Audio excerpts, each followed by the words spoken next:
FM band 89.6 मेगाहर्ट्झवरून आपण ऐकत आहात नवसंजीवन शिक्षण प्रसारक मंडळ दारव्हा कृषी विज्ञान केंद्र सांगवी रेल्वे यवतमाळ 2 द्वारा संचलित आत्मा यवतमाळ यांच्या सहयोगाने रेडिओ नवसंजीवनीचे कार्यक्रम ऐकूयात. यवतमाळ जिल्ह्याचे जिल्हाधिकारी सन्माननीय विकास मीना सर यांनी जिल्ह्यातील सर्व श्रोत्यांना आणि शेतकऱ्यांना दिलेला हा संदेश. सर्वांना नमस्कार. मी विकास मीना, जिल्हाधिकारी यवतमाळ. आता मी आपल्या केबीके केंद्रामध्ये आहे. त्या ठिकाणी आपलं जे केंद्र आहे त्याची पाहणी करत आहे. माझ्या सर्व शेतकरी बंधूंना आव्हान आहे की आपली ही चांगली फॅसिलिटी आहे, यामध्ये आपल्याला व्हिजिट करायचे, कारण की या ठिकाणी आपण शेतीमध्ये जे नवीन तंत्रज्ञान आहे त्या संदर्भात डेमॉन्स्ट्रेशन पण करतोय आणि त्या संदर्भात शेतकऱ्यांना चांगली माहिती उपलब्ध करून देतो. यामध्ये जितके बी आपल्या शेती संदर्भात जितके रिसर्च झालेला आहे त्याचं डॉक्युमेंटेशन आहे. पुढे आपण आपल्या शेतामध्ये काय नवीन गोष्टी आणू शकत आहे त्याचा पूर्ण माहिती आपल्याकडे या केबीके मार्फत आपण उपलब्ध करून देऊ शकत आहेत. आपल्या कृषीमध्ये जितके चांगले वैज्ञानिक आहे, चांगला जे तंत्रज्ञान आणि रिसर्च झालेला आहे त्याचा सगळा एकच छताखाली आपण आणण्याचा प्रयत्न केलेला आहे. त्याचं डेमॉन्स्ट्रेशन आहे. माझं सगळ्यांना आव्हान राहणार आहे की या केंद्रामध्ये आपण व्हिजिट द्यावी. सोबत आपल्याकडे हा वर्षी सुपर अल्निनोचा इफेक्ट येणार आहे. तो माझ्या सर्व शेतकरी बंधूंनी जे पण या सेशनला ऐकत आहेत त्यांना आव्हान आहे की आपला कृषी डिपार्टमेंट आहे त्यांच्या तुम्ही संपर्कमध्ये राहावं. शक्यता झाला तर आपली पेरणी थोडा टाळावी. एका वेळी पाऊस आला इमिडिएटली तुम्हाला पेरणी करायचं नाही. पाऊसचा ट्रेंड बघून आपल्याला पेरणी करायचं आहे, कारण की या वर्षी पॉसिबिलिटी आहे की पाऊस कमीच राहणार आहे.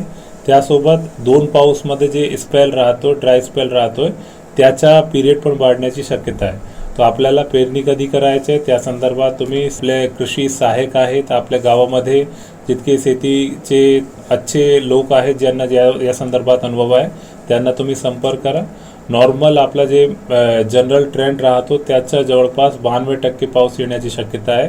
तो यामध्ये आपल्याला चांगल्या रीतीने प्रॉपरली माहिती घेऊनच पुढे जायचं आहे, असा रीती मी सगळ्यांना आवाहन करतोय. सोबत आपला जिल्ह्यामध्ये कुठेही बियाणे खरेदीची इश्यू आला किंवा आपला युरिया खरेदी संदर्भात काही इश्यू आला तो आपला जिल्ह्याची हेल्पलाईन नंबर आहे, त्यामध्ये तुम्ही संपर्क करा.